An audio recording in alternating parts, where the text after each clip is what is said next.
Ibinahagi ng veterana at tanyag na DJ ng Love Radio na si Nicole Yala ang isang nakalulungkot na balita sa kanyang mga taga-suporta at tagapakinig na meron umano siyang thyroid cancer at nakatakda na raw siyang sumailalim sa surgery sa darating na July para tanggalin ang kanyang thyroid. Sa kanyang programa, sinabi niyang nadiskubre niya na mayroon siyang thyroid cancer. Ngunit aniya, isa lamang itong pagsubok na hindi siya kailanman matitinag. Aniya, "So, I just found out I have thyroid cancer. And surprisingly, I am calm.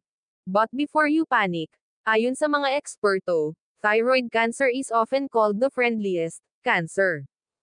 And that's good because I've already been through worse. I've faced battles that broke me, seasons that nearly crushed me. But here I am still standing, still smiling, still kumikinang. I've survived storms that could have drowned me and this is just another wave I know I can ride, with God beside me. This diagnosis wasn't part of my plan, but it's part of God's. And I know He's walked with me through deeper valleys before, so I trust He'll walk me through this too. Thyroid cancer. You're just another name and I have faith in the one who's above all names. So let's do this, thyroid cancer. You picked the wrong girl. Mali ka ng kinalaban, wag ako. Ha ha ha ha ha. Buong pahayag ni Nicole.